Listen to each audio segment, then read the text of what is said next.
Shadow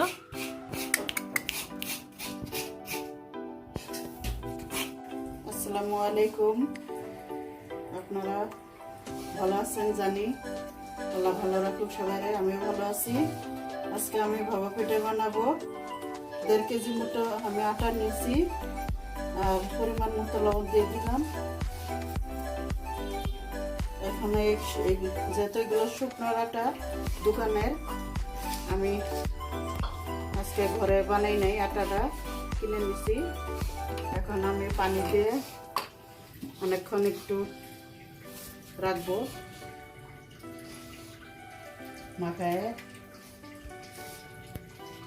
আটাটার জন্য ভিজার জন্য আমি 10 মিনিটের মতো রাখবো। শুকনো আটাটা সহজে লগে লগে পিঠা বানাইলে মনে করেন কি হয়ে যাবে, ভেঙে ভেঙে যাবে। এই কারণে আমি মাখায় রাখবো 10-15 মিনিটের মতো।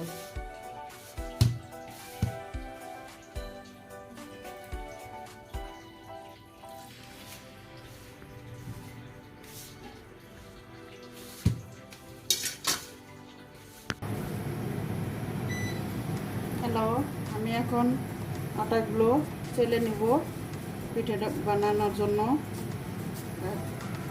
কেমন করে বানাই আপনারা দেখুন, আপনারাও পারেন, কিছু মাইন্ড করবেন না। আমি একটু দেখাই দিচ্ছি যে না পারে। এখন আমি পিঠাগুলো বানাবো।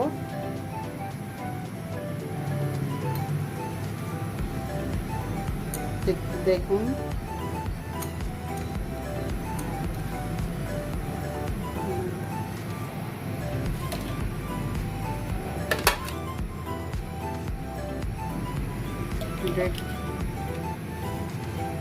খেজুরের গুড় দিয়ে দিতেছি, নারকেল দেব। নিজের ঘরে তো নারকেল গুড় একটু বেশি হলেও কোনো সমস্যা নাই, মজা করে খাওয়া যায়। একটু হালকা চাপ দিতে হবে, নাতে পিঠাগুলো ভেঙে যাবে।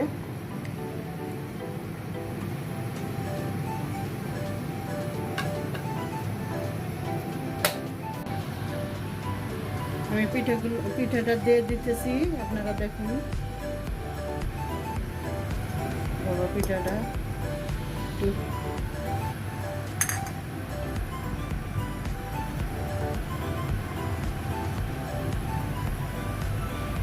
দুই 3 মিনিট লাগবে।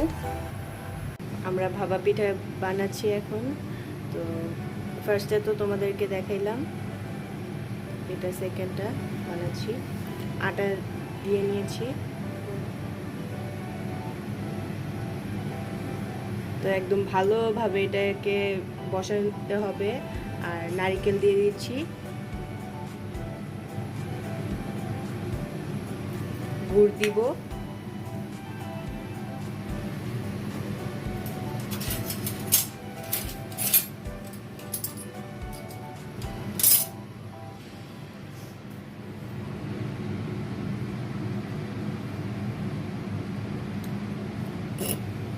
এটা সিদ্ধ হয়েছে কি না দেখবো।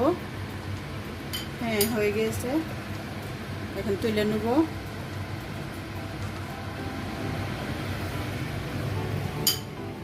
দেখি কেমন হলো পিঠা।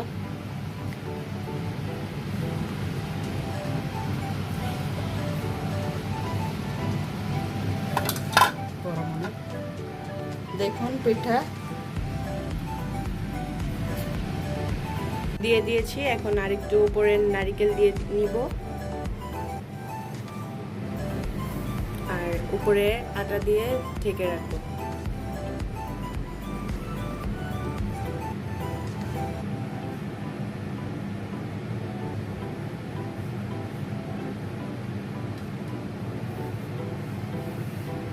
তো আমাদের হয়ে গেছে বানানো।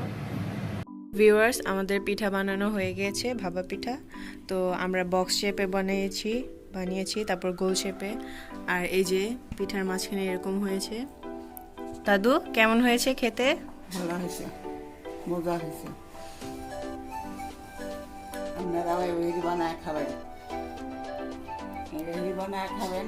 শীতে যে চলি গেলগা, এই শীতের মধ্যে খাবেন, গরমের দিনে খাইতে ভালো না, মজা লাগে না। এখন শীতের মধ্যে খাইতে মজা লাগে, খাবেন, এগুলি বানাবেন, খাবেন।